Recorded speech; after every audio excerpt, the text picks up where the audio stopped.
Choose carefully, child. Let's see an angel. Would you like to see me? Sure, why not?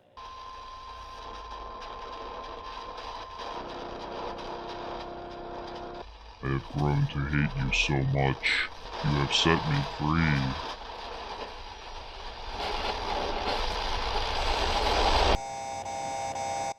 Getting a little intense here, guys. Oh, hi there. I'm Digi.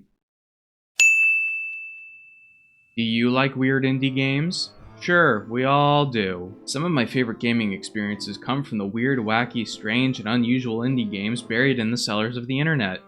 Whether it's absurd, incompetent, weird on purpose, or some kind of outsider art, there's always something out there you've never seen before to fascinate you. Putting current events aside for right now, I find itch.io to be a goldmine for weird and interesting indie games. Today we're looking at more weird games I found digging around on itch, and maybe one or two from Steam. All the games in today's video are either free or name your own price, so you can try them out right now. They also tend toward horror this time because, well, it's popular. Let's get into it. The first game on our list today is Evaluation. This one is definitely strange. We play the user of some kind of computer program in 1998, I think. We have to answer a bunch of questions about our morals and ethics, such as, are we honest or dishonest? Is it easy to control people? Are you being watched? There's religious questions too. Next, we get to decide whether or not these images represent angels or demons. At the end of the quiz, we get to summon a spirit.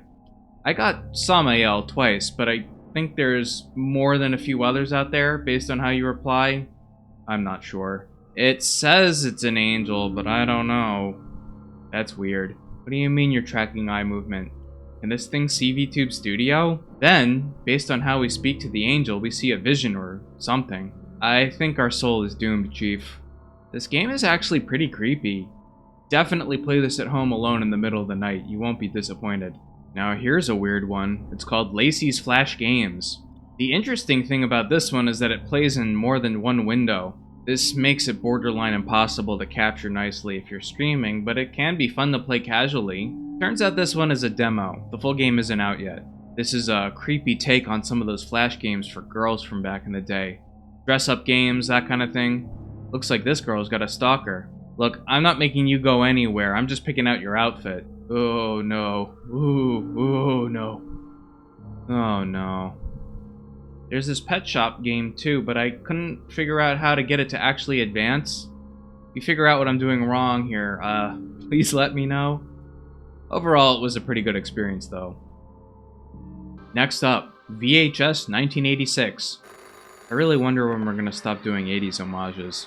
This game takes place in one room. We get a call from our friend saying some guy really wants his tapes back. We can check out each tape on this shelf in turn, and we get some kind of random stuff here. We've got clips from old local TV shows, home movies, segments from old news programs. That's interesting by itself, but we need to find clues in the videos to come up with a code to solve this puzzle. Unfortunately, I wasn't able to figure it out on my own. Some of these games get a little too obtuse for me personally. Maybe you can succeed where I didn't. The next two games were made by the same person, Ronnie Baker. Neither of these games feel completely, complete, but I included them because I wanted to call out the aesthetics. Both games are very eye-grabbing in their art style. I do just want to say though, if you're photosensitive, you might want to skip ahead, because there's a lot of jittery animations coming up. The first game is called 23 Rooms. It's a little tough to tell what's going on here because this is one of those games that prefers to drop hints instead of give straight up exposition. We find ourselves at this house and we kind of just have to figure out that maybe we're supposed to find our way inside. We see this pamphlet inside of a car, which maybe hints at a family having bought the house at some point. And there's totally just a severed arm on the ground. On the lower left, we see a number of slots that go from these skulls to items as we pick things up. In the pool around back, we see this thing shimmying and shaking like it's Friday night. Give it the severed arm and it turns into most of a lady. I mean, obviously. There's another jittery monster thing in the basement that we get to through the cellar doors, but I couldn't figure out how to get past it. In fact, I'm pretty sure the game is not complete for reasons I'll discuss in a moment. I do recommend checking it out though, just because it's totally possible there's something I just missed. And it looks pretty cool. Next is Lithium. Here you play as some kind of music journalist who just had the next big story fall into her lap. Our asshole of a boss wants us to go investigate the death of a famous rock star. Seems like we used to love our job, but now we're all washed up. Eventually, we get the lead on a story and we drive out to meet him. Who or what is the devil? Your answer is deadly important? Something weird's going on here, but I don't know what. In fact, once again, I couldn't figure out how to advance any farther. I was alluding to the possibility of the two games not being finished, and I think the reason is that one of the comments on the developer's profile heavily implies that she passed away. Of course, I can't actually confirm that, but I wanted to include these games anyway because, well, I thought they were cool. And who else is gonna do it? Rest in peace. We've got 3 more to go. The next game on the list is called Storm the Swan. Turns out Storm the Swan is the name of the swan. We're not storming anything or any place. It's the name. It's the name of this. It's the name of the swan. This game kind of bleeds into the visual novel genre at times. We're a kid playing the titular game in our room, but it seems like our father's locked us in here. Every so often he comes in to yell at us for making noise. Why don't you just buy us headphones, you dick? The game within the game features a town full of Animal Crossing-style townsfolk. We can try flirting with some of them, but we get told we're too young. Oh well. The townsfolk are generally afraid of the woods outside of town, so guess where we're headed. Apparently there's some kind of monster hanging around in there, but using the power of friendship and imagination, we don't have to be so scared after all. This game is about an hour long, and it has a complete story, beginning to end. It honestly gets really messed up at the end, so if stories involving abusive parents is too much for you, maybe sit this one out. Last seen online. You find an old computer at a garage sale, so you decided to turn it on. I know a few thousand creepypastas that start like this. This game isn't bad though. We play a random person who decided to buy this old computer. We have to solve a puzzle to get from the password screen to the desktop. Apparently, the original owner of this PC, Liz, got into some weird cult stuff.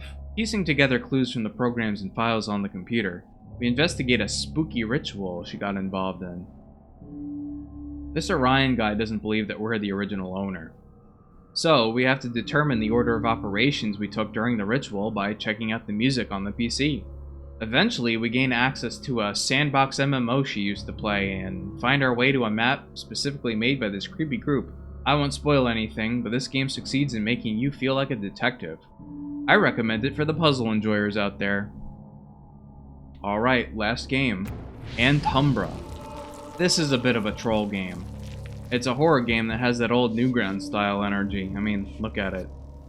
There's a bajillion ways to die in this game, and most paths lead to failure. I could have sworn I played stuff like this back in the day. Especially the ones where you have mere seconds to make a decision.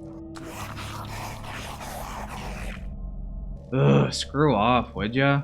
I don't scare easily, but I still find jump scares to be a little bit annoying, if they're not earned. Unfortunately, this game is chock full of them, so maybe stay away if that's not your thing. I will say this eyeball guy is pretty creepy. Once again, a game that nails the aesthetics. Phew, well, there you have it. 8 more games you can play yourself right now. Hey, if I entertained you in any way, please consider subscribing, or even better yet, come see me on Twitch sometime. I'm all about the weird and wacky indie games out there. We look for something new and interesting almost every week.